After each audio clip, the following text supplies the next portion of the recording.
major accomplishment has been unrealistic. To believe in God is to believe that there is something in the universe that makes possible the transformation from that which is to that which ought to be. To be an idol worshiper is to be a realist. A realist is somebody who accepts the contours of existent reality as unchangeable. Okay? Okay.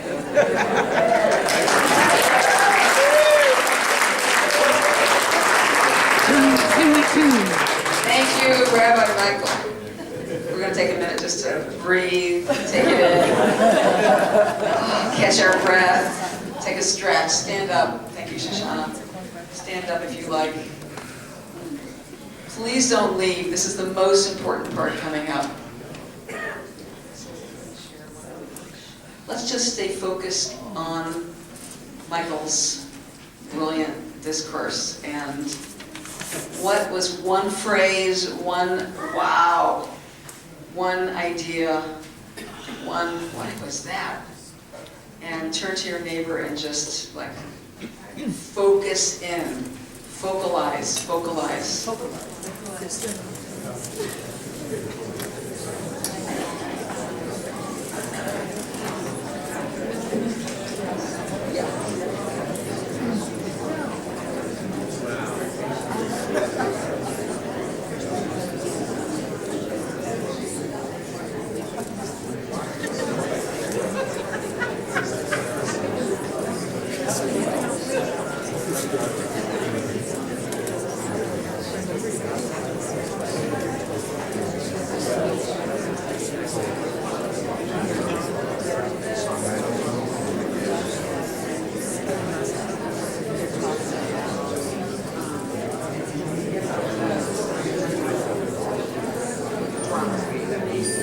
Please switch.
So we thought from up here that it might be more fun and more generative to, instead of just staying in our dyads for the next, we have 10 minutes left, to just do like popcorn, we're going to choose 5 questions or comments, very brief, of sort of overflow, or ideas, or I want to say publicly that I'm going to undertake this, or where are you sitting with this material? And we'll just go 1, 2, 3, 4, 5, and then maybe someone up here will like to have an answer or a comment back. Okay? That way you can hear each other and hear what's brewing. Does that sound interesting? Okay, great. So think about what you would like to say to the kahal, to the Eidah, to be witnessed, and please, let's under 30 seconds or less.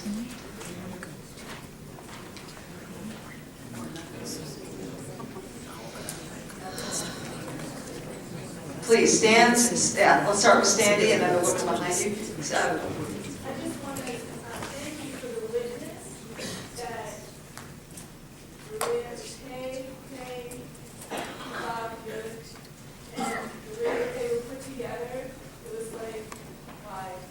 But it's the wisdom together, the Shiva, that can cause transformation, and that is the theme of the tikkun. So thank you for confirming to me that God is here and speaking from. Amen. Shamanu, please. Shoshana, you're next. I have resigned from my position as a Chazan in the conservative shul as of the end of my contract because I could not be on the Zima. With the standard, we support Israel no matter what. And being on the Zima is co-signing it. And I'm dreaming these whole days about having Chavurah, even though it's a small sum of time, but primarily, shamelessly, be open about our politics Thank you. in that group. Thank you. Shoshana, and then Yitz. Well, I think that what Michael said about having a vision is very, very important, but I do think that there are a lot of organizations that have that vision, and you can find them, whether it's groups that are doing collectives to help people raise themselves out of poverty in Latin America, or whether it's the Nature Conservancy creating zones where there's no roads, and these things do exist, and it's important to read about them so you can keep your own hopes up, because if we get totally dispirited, we can't do the work anymore. So they're out there. Thank you. Yitz. I'd like to see my proposal that Ohalah create a delegation to go to the World Parliament of Religion and to come with vision that's been worked out based on some of the principles and priorities that you've articulated, and really put the creative work into articulating something that is visionary, that brings our juice to the global potluck of spirit that we need to be participating in. So I would love to hear others that are interested in creating that opportunity for us to participate. Amen. Maybe you'll tell us more about the World Parliament and when that meets. Two more, Steve and Dave. Well, I've already got a room for us at Salt Lake City next October, Parliament of World Religion.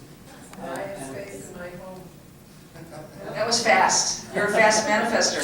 I've got a bus coming from Denver. Really? So anyway, that's good. I just want to thank the three of you for being some of our most important wisdom keepers. And I want to acknowledge that you're putting out a truth, an articulated, complex set of truths that are so important and so easy for us to just let slide. And I pray that we don't do that, and that your message continues to be lifted up. David? I think one obstacle that we end up facing in our larger Jewish community has to do with a kind of a a silencing of voices. And one thing that I think might be a good thing, I know in my community we're trying to figure out a model of the open synagogue,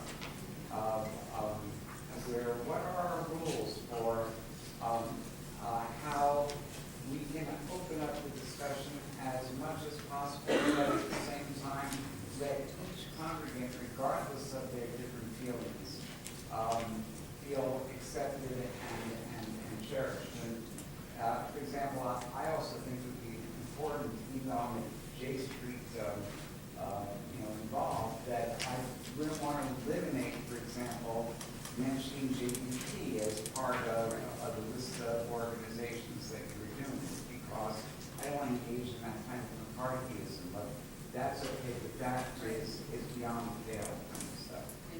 Thank you. Well said. Shalom Achron. We heard from Ruth that there are some things that her organization doesn't get involved in. I think that when it comes to Israel-Palestine, that our organization has to take on a public position. And even if we don't have the dream of what it's going to look like in a positive way, and even if we accept that there may be difficulties in finding a partner for peace to achieve that dream, at the very least we need to speak up against the actions of the Israeli government that are making it more discriminatory and creating more barriers for peace. Okay, thank you. So there's more and more people that want to speak, and you're telling us that we're done. Pretty much. Shall we take a moment to respond? Well, first about vision alternative. Move our money, protect our planet, had in mind not just taking money away, but moving it. So, and moving it can mean moving it out of carbon companies to solar and wind companies. It could also mean moving that money to invest in neighborhood co-ops, in community banks, and one of the questions is not just investment. Lots of people, even many congregations, don't have money in investments, but they do have bank accounts. All of them, all of us, where is the banking going? And what are those banks doing with the money that we put into the banks?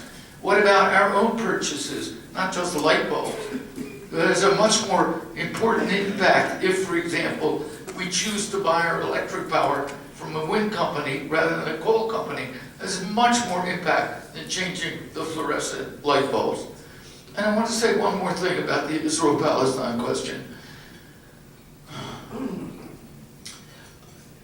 I think we, anyway, ought to be conscious, no matter how much we are able or think we are able to say, but we ought to be conscious of some profound theological, spiritual roots to that question.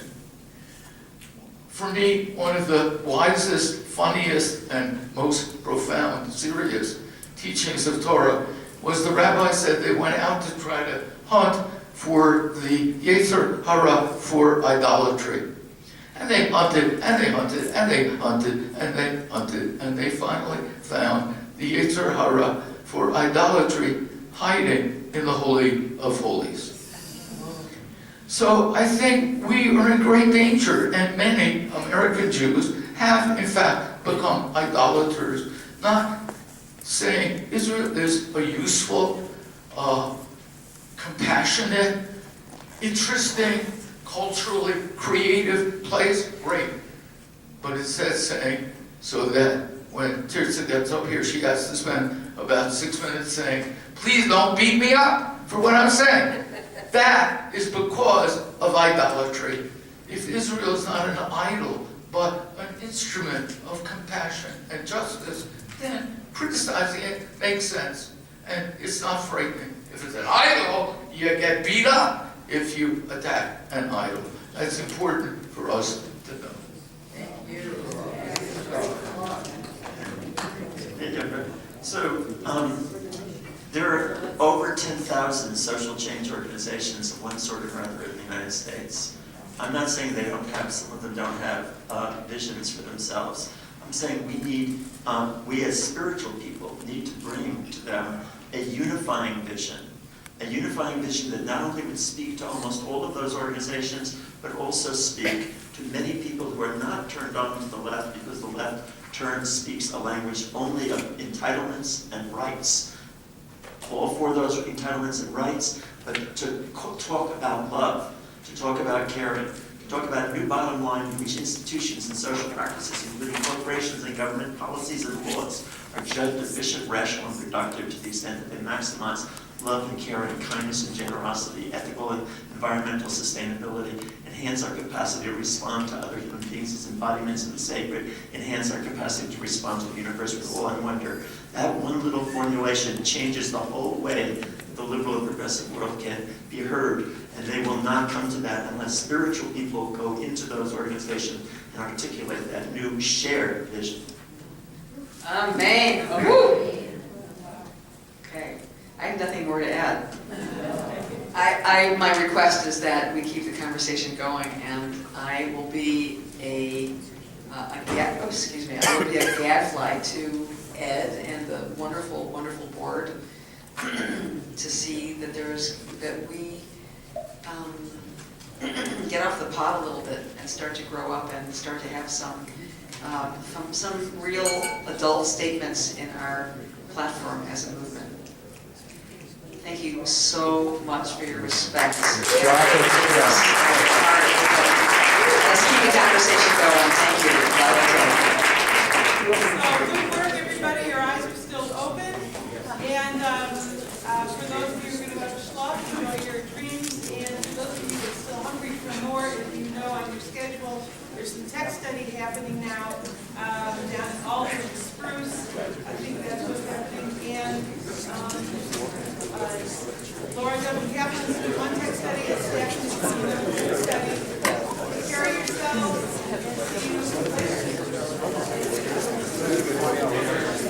By the way, for those of you who are listening, this book is on sale, Embracing Israel-Palestine. It's very deep. It comes from a psychological perspective, and it's available through CAT, somewhere out in that big hall, right here.